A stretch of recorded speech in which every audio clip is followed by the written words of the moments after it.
Hi friends, and welcome back to the channel. The topic that we covered last week, change, we didn't get the opportunity to dive into it as much as I would have liked to. How we can deal with that change. It is inevitable, as the famous Greek philosopher Heraclitus said, change is the only constant, and I couldn't agree more. In my life, change happens all the time. The only thing that you can't control is what you do about that change. We'd all hope that change would sometimes just take a break and give us a second to breathe, but it doesn't. We all know the feeling that you get when your stomach drops. You know that something big is coming, that change is going to happen. If we could avoid that, it would be real nice, but that's just not realistic. When we inevitably find ourselves in a situation where we're forced to adapt to change, oftentimes, speaking from experience, we fall back into bad habits. This happened relatively recently with me. I made the decision to move across the country with no friends, no family, and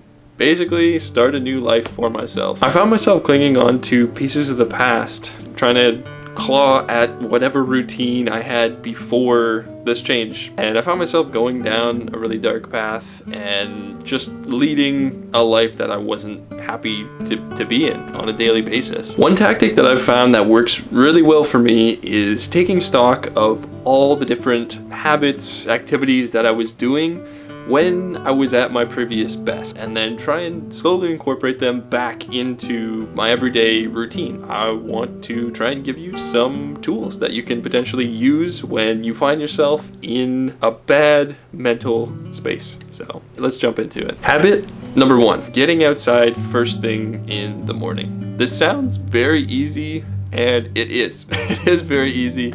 It is a practice that I've actually incorporated into mine and now my girlfriend, our morning routines. This routine is great not only because it forces you to get out of bed and not just hit the snooze on your alarm clock, but it also forces you to get out into nature. Nature is one of the most healing things on this planet, and getting out there without fail every day is an incredible way to just boost your general happiness, your general well-being on a daily basis. I will say you may get wet some days. I've been known to go outside in the pouring rain and just take deep breaths on the porch or on the street going for a walk. So it might not be for you. As I said, not all of these are going to be for everybody, but you can have a lot of fun, splash around, and or enjoy a beautiful morning sunrise. Not only does this practice help get you out of bed in the morning, put a smile on your face, potentially get you very wet,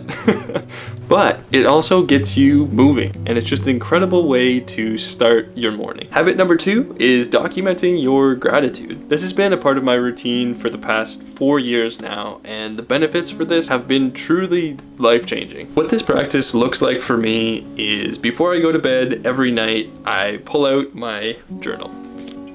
Easy, I got it from the dollar store. It's nothing fancy, but it does the trick. I write down 3 things that I'm grateful for every single day. At first, it just started as something that I had to force myself to do because it wasn't a habit, and I overall was not really that grateful of a person. I definitely took things for granted. Doing this and taking the time to slow down every day and write down, reflect on the things that happened that day and what I really am truly grateful for has honestly just changed the way I view my entire life. Not just those 4 or 5 minutes that I spend every evening. It changed my outlook on the world. When I get up in the morning, I go outside, I look at the sun, I look at the clouds, whatever it is out there, I'm just grateful for the day, for being alive, and having that gratitude in my life at night, it's worked its way into my mornings, and then throughout the day, I like to take time and just reflect on what I've done during the day and what are the things that I'm truly grateful for happening to me.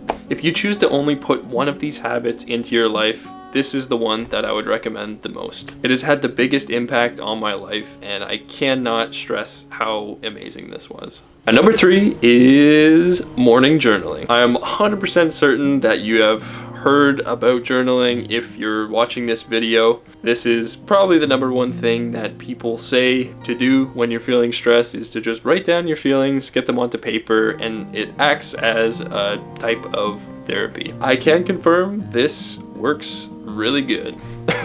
I've struggled with mental health in my past. I've been diagnosed with depression. I've gone through phases where I was thinking about self-harm. This was really key in helping me through those really difficult times. Fast forward to today, I don't get a lot of social interaction because I'm working from home and I'm not getting out as much as I would like to. I'm still very much in that post-COVID transition to actually re-entering the world. Doing this journaling practice, first thing when I get up in the morning, it kind of acts as my therapist of sorts, and this is how I've used it for countless years now. I just dump all of the things that I'm thinking onto the page. The key for me is not to make it pretty or make it fancy. It is just getting the words down on the page. If you feel like you don't have anyone to talk to, but you really need to get something off your chest, this is the way you can do it. And I would highly, highly recommend this for anybody who's going through change or a very stressful situation. All right, moving on to number 4. Another way to help deal with the change that stressful situations bring is meditation. Insert laughing emoji here. I know 100% you have heard of meditation before. What I will say though is that it's so well known because it actually works. I've had so many people say to me, meditation doesn't work for me and my mind's too busy. Hell yeah, it is. Everyone's mind is busy. The people that actually benefit from this are those whose minds are busiest. Sharing from my personal experience, I use an app called the Shine app, and I've been doing that for the past 3 years. And no, they are not sponsoring this video, but I love the content that they put out. It's incredible. They have a super wide variety of different exercises. Sometimes it is a guided journaling practice. Sometimes it is a breathing exercise. Sometimes it's just sitting and leaving you with your thoughts.